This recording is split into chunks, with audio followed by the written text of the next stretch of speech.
जय हिंद साथियों। एक बार फिर से आप सभी का स्वागत है आपके अपने YouTube चैनल एजुकेशन फेस्टिवल में। आज हम लेके आए हैं क्लास 10 फिजिक्स से प्रकाश का परावर्तन तथा अपवर्तन। और साथ ही आपको बता दूं, ये सभी क्वेश्चन VVI हैं, VVI ऑब्जेक्टिव टाइप क्वेश्चन हैं। और ये सभी पूरे चैप्टर का निचोड़ है, यानी पूरे चैप्टर से all to all objective question, यानी इसके बाहर एक भी ऑब्जेक्टिव क्वेश्चन नहीं होगा।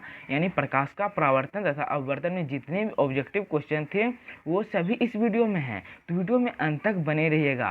साथ ही अगर आप जैव प्रक्रम जैसे अन्य वीडियो को ऑब्जेक्टिव टाइप क्वेश्चन देखना चाहते हैं तो आप हमारे चैनल में जाके देख सकते हैं। तो चलिए शुरू करते हैं बिना किसी देरी के, वीडियो में अंत तक बने रहिएगा। क्वेश्चन नंबर 1, प्रकाश के प्रवर्तन के कितने नियम हैं? तो प्रकाश के प्रवर्तन के 2 नियम हैं। अवतल लेंस का आवर्धन m बराबर होता है, तो m बराबर v/u होता है। उसके बाद है दर्पण सूत्र है, तो दर्पण सूत्र कौन सा है? तो 1/v + 1/u = 1/f दर्पण सूत्र है।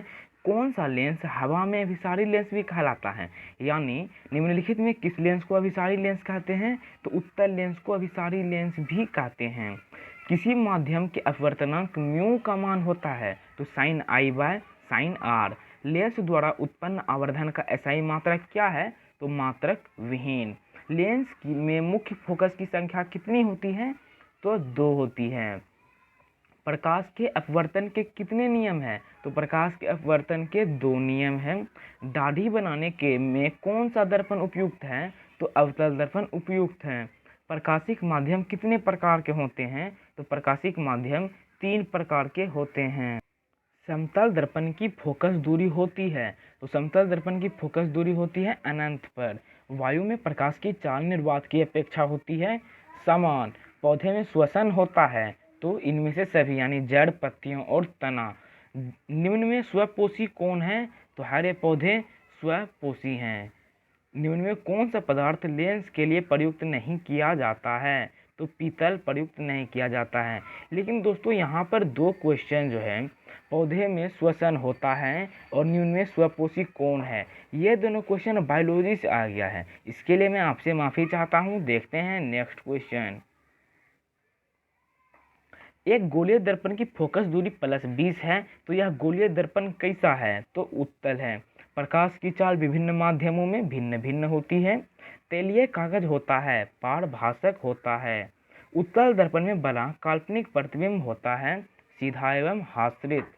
अवतल दर्पण की फोकस दूरी होती है ऋणात्मक। उत्तल लेंस में प्रतिबिंब बनता है आभासी।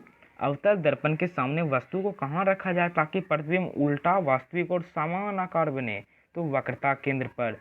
प्रकाश की किरणें गमन करती है, तो सीधी रेखा में गमन करती है। किसी दर्पण से आप चाहे कितनी ही दूरी पर खड़े हों, आपका प्रतिबिंब सदैव सीधा प्रतीत होता है। संभवतः दर्पण है। दर्पण या तो उत्तल है या समतल है। निम्नलिखित में कौन लेंस की क्षमता का मात्रक है? तो डायोप्टर लेंस की क्षमता का मात्रक है। निम्नलिखित में किसका अपवर्तनांक सबसे अधिक होता है? तो हीरा का अपवर्तनांक सबसे अधिक होता है। निम्नलिखित में किस माध्यम में प्रकाश की चाल सबसे अधिक होती है? तो निर्वात में, यानी जहाँ वायुमंडल ना हो। किसी कार का अग्रदीप में प्रयुक्त दर्पण निम्नलिखित में कौन होता है? तो अवतल दर्पण। किसी लेंस की क्षमता -2d है, इसकी फोकस दूरी होगी 0.5 सेंटीमीटर। उत्तल दर्पण के सामने एक वस्तु को रखा गया है, इसकी प्रतिबिंब की प्रकृति कैसी होगी? तो वास्तविक होगी। किसी उत्तल लेंस की फोकस दूरी हमेशा होती है, तो +VE होती है। निम्न में से किस दर्पण की फोकस दूरी धनात्मक होती है?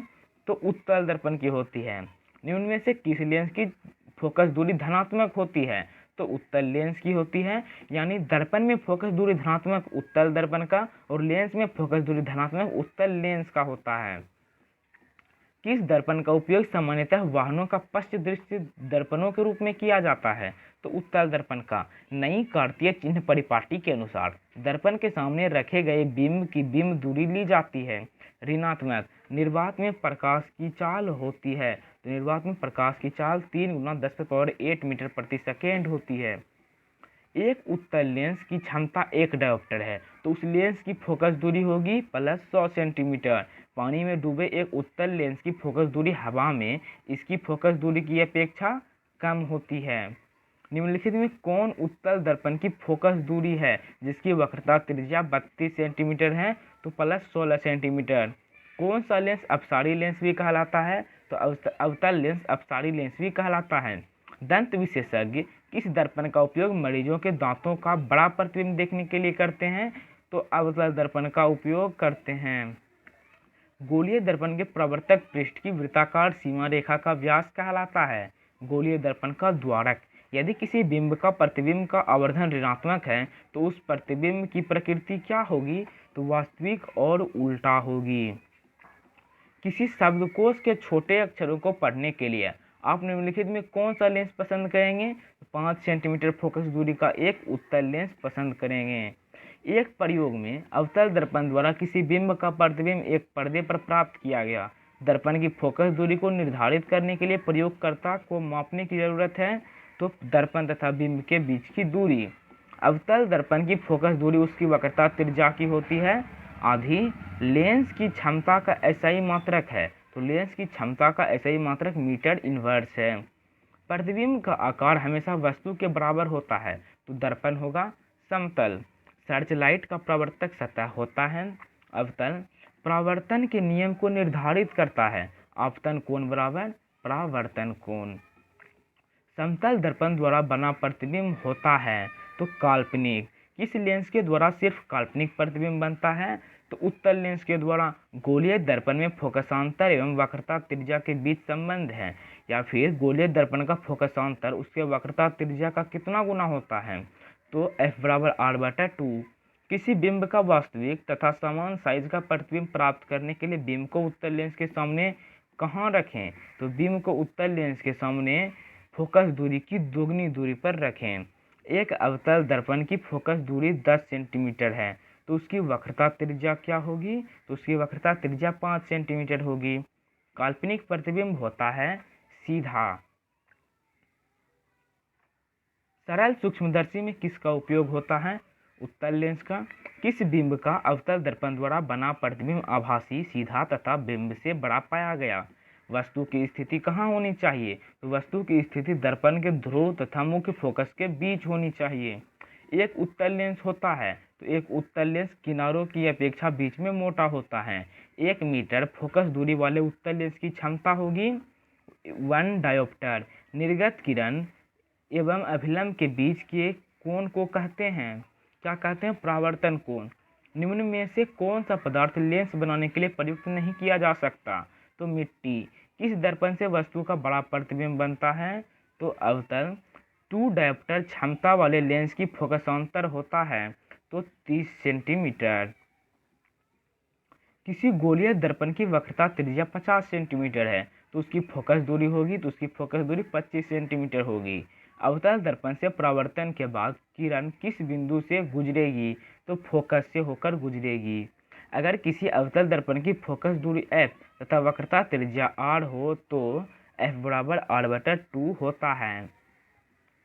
किसी उत्तल लेंस का फोकसांतर 50 सेंटीमीटर है, तो उसकी क्षमता होगी +2 डायोप्टर। किसी दर्पण से वस्तु को कहीं भी रखने से वस्तु के बराबर आकार का सीधा प्रतिबिंब बनता है, तो दर्पण होगा समतल तथा उत्तल। फोटोग्राफी कैमरा का अभिदृश्यक होता है उत्तल लेंस। साइड मिरर के रूप में प्रयुक्त होता है उत्तल दर्पण। प्रकाश का वर्ण विक्षेपण किस उपकरण से संभव होता है, तो प्रिज्म से संभव होता है। किस दर्पण से हमेशा वस्तु से छोटा प्रतिबिंब प्राप्त होता है, तो उत्तल दर्पण से। जब प्रकाश की किरण हवा से कांच में प्रवेश करती है तो मुड़ जाती है अभिलंब के निकट। किसी गोलीय दर्पण तथा किसी पतले गोलीय लेंस दोनों में की फोकस दूरियां 15 सेंटीमीटर है। दर्पण तथा लेंस संभवतः है, तो दोनों अवतल हैं। निम्न में किसका उपयोग लेंस बनाने के लिए नहीं किया जा सकता, पारा का। प्रकाश का वेग न्यूनतम होता है, प्रकाश का वेग न्यूनतम होता है किसमें, तो कांच में। किस समतल दर्पण द्वारा आवर्धन होता है +1। निम्नलिखित में किसका अपवर्तनांक सबसे कम होता है? तो पानी का। एक अवतल लेंस की फोकस दूरी -2 मीटर है, तो इसकी क्षमता होगी, तो इसकी क्षमता क्या होगी? -0.5 डायोप्टर। एक गोलीय दर्पण की वक्रता त्रिज्या 32 सेंटीमीटर है, तो इसकी फोकस दूरी होगी 16 सेंटीमीटर। किसी माध्यम में प्रकाश की चाल 2 × 10⁸ मीटर प्रति सेकेंड है, तो माध्यम का अपवर्तनांक है तो 1.5। यदि किसी उत्तल लेंस की फोकस दूरी +0.5 मीटर हो, तो उसकी क्षमता होगी +2 डायोप्टर। एक प्रकाश किरण एक समतल दर्पण पर लंबवत आपतित होती है। परावर्तन कोण का मान होगा 0 डिग्री। एक गोलीय दर्पण की फोकस दूरी 12.5 सेंटीमीटर है, उसकी वक्रता त्रिज्या होगी 25 सेंटीमीटर। दो समांतर समतल दर्पणों के बीच रखी गई वस्तु के सिद्धांत कितने प्रतिबिंब बन सकते हैं? तो अनंत। फोकस दूरी वाले लेंस में किसी वस्तु तथा उसके वास्तविक प्रतिबिंब के बीच न्यूनतम दूरी होगी 4 फोकस। यदि वस्तु 40 सेंटीमीटर फोकस दूरी के उत्तल दर्पण से 40 सेंटीमीटर दूर स्थित हो, तो उसके और उसके प्रतिबिंब के बीच की दूरी होगी अनंत। यदि किसी अवतल दर्पण के ध्रुव से उसके फोकस की दूरी 25 सेंटीमीटर हो, तो फोकस से वक्रता केंद्र की दूरी होगी तो 25 सेंटीमीटर होगी। 20 सेंटीमीटर फोकस दूरी के एक अवतल दर्पण में किसी वस्तु की उसके वास्तविक प्रतिबिंब से न्यूनतम दूरी होगी 0 होगी। उसके बाद देखते हैं, यदि आप एक स्थिर समतल दर्पण की ओर 4 मीटर प्रति सेकेंड की चाल से चल रहे हों, तो आपका प्रतिबिंब आपकी ओर किस चाल से आएगा? तो 8 मीटर प्रति सेकेंड। प्रकाश की एक किरण एक समतल दर्पण पर लंबवत आपतित होती है। दर्पण द्वारा किरण के पथ में उत्पन्न विचलन का मान होगा 180 डिग्री। कांच n बराबर 1.5 में प्रकाश की चाल 2 × 10⁸ मीटर प्रति सेकेंड है। एक द्रव में प्रकाश की चाल 2.5 × 10⁸ मीटर प्रति सेकेंड है। उस द्रव का अपवर्तनांक है 1.20।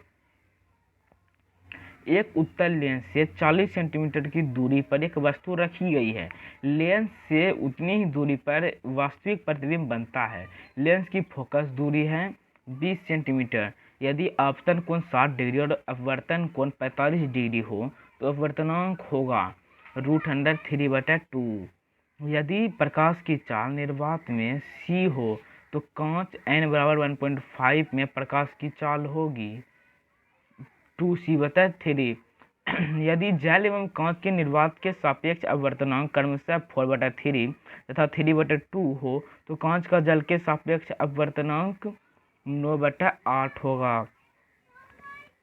एक वस्तु एक अवतल दर्पण द्वारा बने वास्तविक प्रतिबिंब से दर्पण के फोकस के दूरियों से क्रमशः 25 सेंटीमीटर 16 सेंटीमीटर है, तो दर्पण की फोकस दूरी होगी 20 सेंटीमीटर।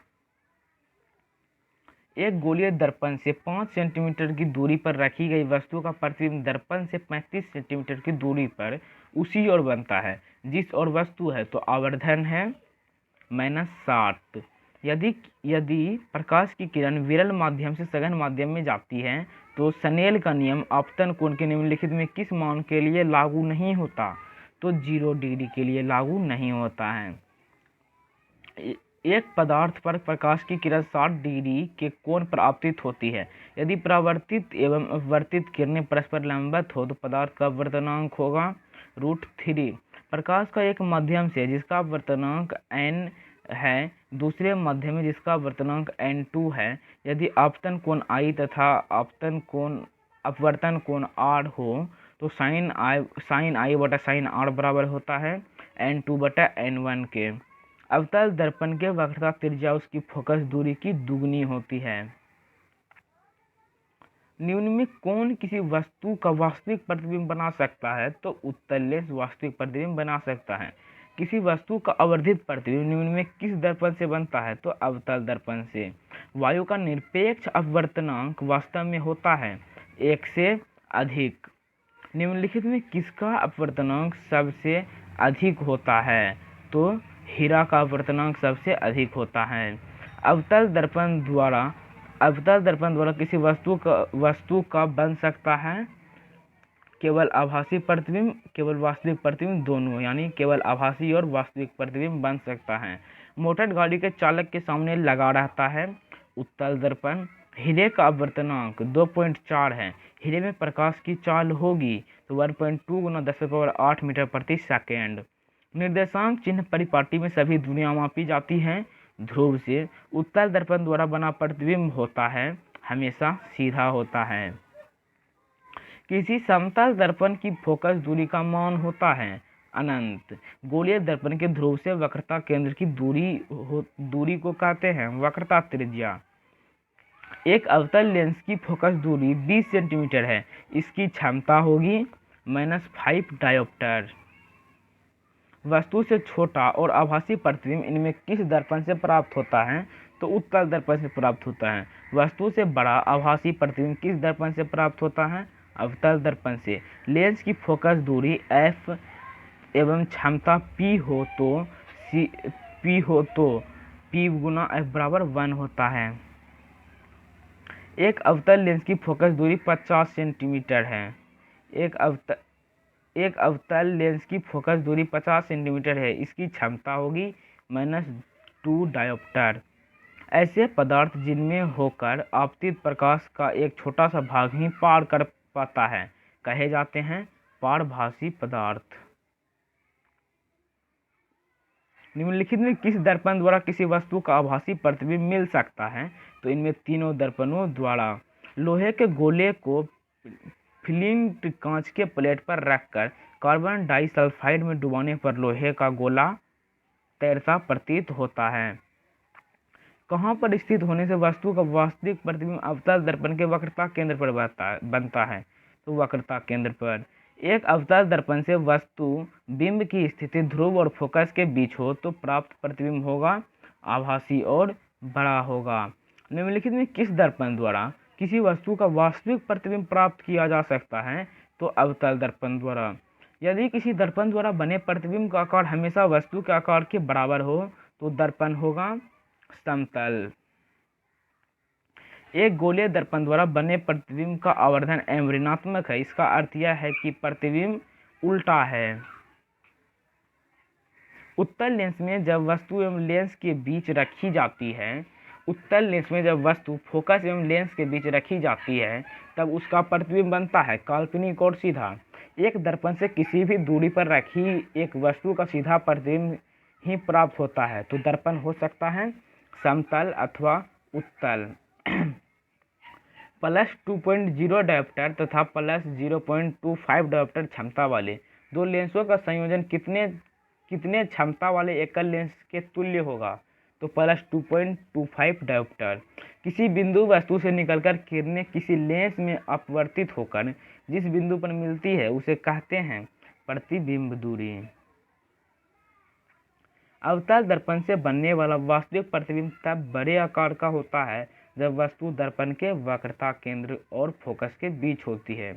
15 सेंटीमीटर फोकस दूरी वाले एक अवतल दर्पण के सामने 30 सेंटीमीटर दूरी पर एक वस्तु को रखने पर उसका प्रतिबिंब बनेगा तो दर्पण के वक्रता केंद्र पर।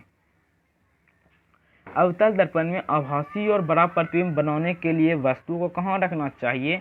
तो फोकस के अंदर। अनंत से जब एक वस्तु को एक अभिसारी लेंस के फोकस बिंदु के पास लाया जाता है तो वस्तु का प्रतिबिंब लेंस से दूर हो जाता है। जब प्रकाश की किरण एक माध्यम से दूसरे माध्यम में गमन करती है तो अपने पूर्व पथ में विचलित हो जाती है। इसे कहते हैं प्रकाश का अपवर्तन। निम्नलिखित में किस दर्पण द्वारा फोकस पर रखे एक बिंदु स्रोत से समांतर किरण पुंज प्राप्त होता है? तो अवतल दर्पण से। प्रकाश की चाल 3 लाख किलोमीटर प्रति सेकेंड है। यदि प्रकाश को सूर्य से पृथ्वी तक पहुंचने में 8.33 मिनट लगता है तो पृथ्वी से सूर्य की दूरी होगी लगभग 15 करोड़ किलोमीटर। निर्देशांक चिन्ह परिपाटी के अनुसार गोलीय दर्पण के लिए आवर्धन का सूत्र है m बराबर -v/u। किसी गोलीय दर्पण तथा किसी पतले गोलीय लेंस दोनों की फोकस दूरियां -15 सेंटीमीटर है। दर्पण तथा लेंस संभवतः है तो दोनों अवतल। एक गोलीय दर्पण और एक पतले लेंस में प्रत्येक की फोकस दूरी +20 सेंटीमीटर है। तब तब दोनों ही उत्तल हैं। हजामत बनाने के लिए उपयुक्त गोले दर्पण में सीधा प्रतिबिंब प्राप्त करने के लिए चेहरे को रखना चाहिए दर्पण के ध्रुव और मुख्य फोकस के बीच। एक अभिसारी लेंस बनाता है तो कभी आभासी तो कभी वास्तविक प्रतिबिंब। उत्तल दर्पण द्वारा प्रतिबिंब आभासी एवं सीधा होता है। अवतल दर्पण द्वारा उत्पन्न आवर्धन एक से कम भी हो सकता है और एक से अधिक भी। किसी लेंस की क्षमता -4.0 डायोप्टर है तो यह है 25 सेंटीमीटर फोकस दूरी का अवतल लेंस।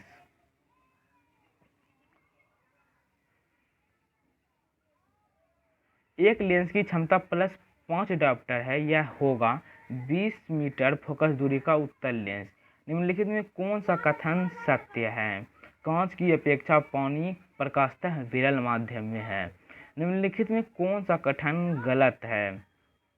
तो आवर्धन कौन सा कथन गलत है? तो लेंस की क्षमता का एसआई मात्रक डायोप्टर है। लेंस का प्रकाश केंद्र लेंस के अंदर, बाहर या उसकी सतह पर हो सकता है। निम्नलिखित में कौन सा कथन सत्य नहीं है? समतल दर्पण प्रकाश का एक अच्छा अवशोषक है।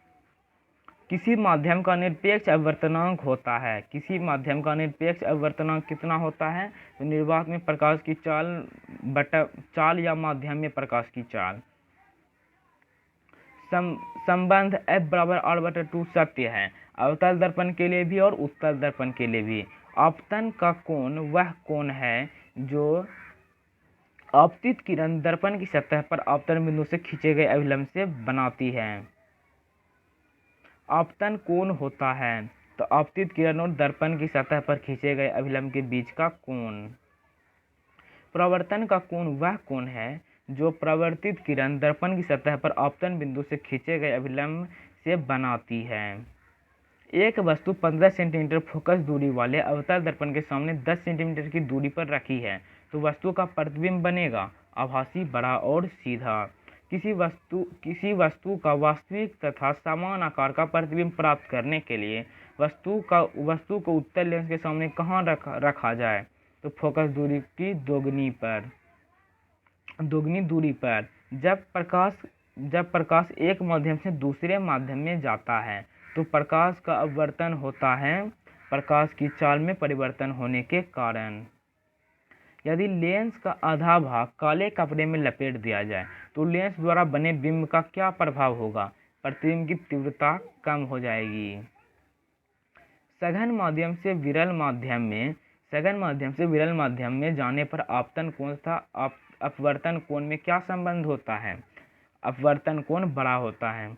उत्तल लेंस से आवर्धित वास्तविक प्रतिबिंब बनेगा जब वस्तु रखी गई हो फोकस दूरी और दुगनी फोकस दूरी के बीच। प्रिज्म की अपवर्तक सतह से होकर प्रवेश करते हुए जब प्रकाश की किरण बाहर निकलती है तब किरण के आधार की ओर मुड़ जाती है। जब प्रकाश की एक किरण दो माध्यमों को पृथक करने वाली सतह पर लंबवत आपतित होती है तो वह बिना मुड़े सीधी निकल जाती है। जब प्रकाश की किरण किसी लेंस के प्रकाश केंद्र से होकर गुजरती है तो केवल विस्थापित हो जाती है। फोकस दूरी के एक उत्तल लेंस के लिए वस्तु और उसके वास्तविक प्रतिबिंब के बीच की दूरी 4 फोकस से कम नहीं हो सकती। 15 सेंटीमीटर फोकस दूरी के एक उत्तल लेंस से 60 सेंटीमीटर दूरी पर एक वस्तु स्थित है। उसका प्रतिबिंब लेंस की दूसरी ओर लेंस से 20 सेंटीमीटर की दूरी पर बनेगा। किसी वस्तु का अवतल दर्पण द्वारा बना प्रतिबिंब आभासी, सीधा तथा वस्तु से बड़ा पाया जाता है तो वस्तु की स्थिति कहाँ होनी चाहिए? तो दर्पण के ध्रुव तथा मुख्य फोकस के बीच होनी चाहिए। यदि किसी वस्तु को उत्तल लेंस के फोकस तथा फोकस दूरी की दुगनी दूरी के बीच रखा जाए उसका प्रतिबिंब बनेगा वास्तविक, उल्टा तथा बड़ा। 15 सेंटीमीटर फोकस दूरी के एक उत्तल लेंस से 30 सेंटीमीटर दूरी पर एक वस्तु का स्थित है, उसका प्रतिबिंब लेंस के दूसरी ओर लेंस से 30 सेंटीमीटर की दूरी पर बनेगा। एक वास्तविक वस्तु का उत्तल दर्पण द्वारा बने प्रतिबिंब के लिए निम्नलिखित में कौन सा कथन असत्य है? तो प्रतिबिंब वास्तविक बनता है। एक वस्तु बिंब को 20 सेंटीमीटर वक्रता त्रिज्या के उत्तल दर्पण के सामने 40 सेंटीमीटर पर रखा जाता है तो प्रतिबिंब आभासी तथा दर्पण के पीछे 8 सेंटीमीटर पर बनेगा। प्रकाश की एक किरण जब विरल माध्यम से सघन माध्यम में जाती है तो वह अभिलंब की ओर मुड़ जाती है। 20 सेंटीमीटर फोकस दूरी के एक उत्तल लेंस में 30 सेंटीमीटर दूरी पर एक वस्तु स्थित है। उसका प्रतिबिंब लेंस के दूसरी ओर लेंस से 60 सेंटीमीटर की दूरी पर बनेगा। लेंस से किसी वस्तु की दूरी प्रतिबिंब की दूरी तथा लेंस द्वारा प्राप्त आवर्धन में संबंध होता है तो आवर्धन बराबर प्रतिबिंब की दूरी बटा वस्तु की दूरी। दोस्तों यही हमारा था टॉप क्वेश्चन जो कि हमने आपको इस वीडियो में बताया। फिर मिलते हैं अगले वीडियो में, तब तक के लिए जय हिंद जय भारत।